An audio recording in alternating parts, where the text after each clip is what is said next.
Snyder has had his say within the past hour here, actually just about almost an hour, laying out his vision for the state of Michigan in his second State of the State address. And now it's your turn. Good to have you with us here for ClickOnDetroit.com as we move over to our web channel here to take a closer look at the governor's remarks. I'm very happy to have with me two political experts.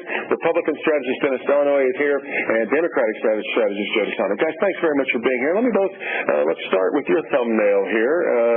We'll stay with the Republicans here for a moment before I get to the Democrats, because I know Joe wasn't exactly thrilled. What were your thoughts on the speech, Dennis? Well, I thought it was a realistic speech given the challenges a presidential year brings to the legislative process.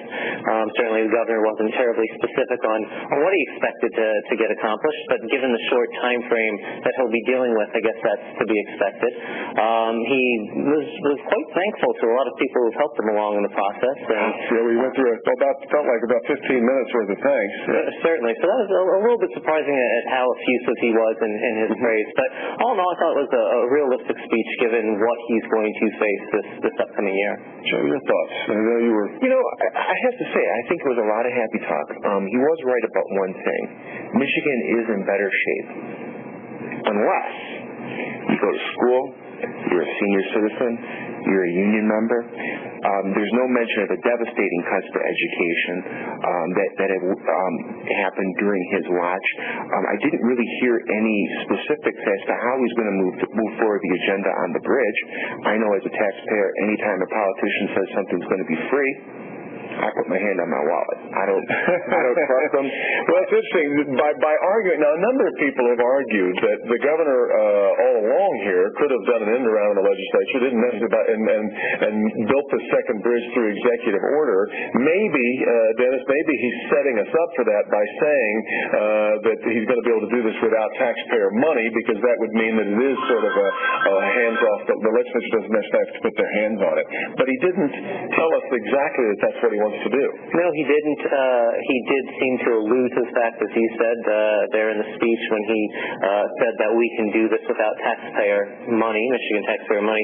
The only way that seems to be feasible if it was done through an executive order. So maybe that's just a tease for something that's coming down the line. I do happen to agree with Joe, though. I think anytime someone promises you a free bridge and they're coming from the government, you better hold on to that wallet pretty tightly. But that's bipartisan club. That is bipartisan. We need more of that.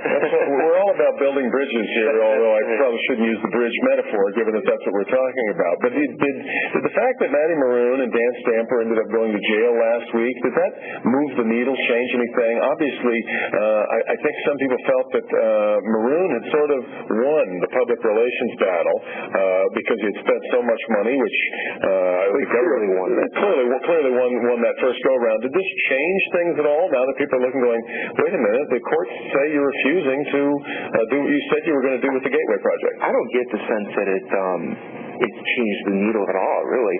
I think it's incumbent upon the governor, though, to explain how this is going to be done without taxpayer dollars. I mean, he's obligated to do so if he's going to use bonds and bypass the legislature. And I see no way that could possibly be true. Most cost projections over the next 20 years show that there won't be enough toll money to repay those bonds. And at the end of the day, the full faith and credit of the state of Michigan is at risk here. I think he has... I thought the idea here was that the Canadian government who's really on the hook for this, given the way that the agreement has been structured. Well, if I jump in on that, if you don't mind, Joe. I mean, one of the things that I found interesting is if he does this via executive order and he bypasses the legislature, he declares war on the legislature. He does, and he seems to be saying that he'll be going it alone. And given some of the issues, let's say, with the emergency financial manager and how that could be seen as sort of a unilateral movement against the city of Detroit, to now take a unilateral movement against a private company, I think that's a very slippery slope that he goes down, which may not necessarily serve him well. I think it's been pointed out a number of times, though, that Rich Snyder doesn't have sort of a politician's instincts. I think we saw that a number of times over the past year. It was funny that he talked about wanting to set expectations awfully high. The art of expectation management is one of the least understood, skills in politics. I think he is quite skilled politician. I mean, he was elected on pledges of bipartisanship and moderation, and over the past 12 months, we've seen none of that.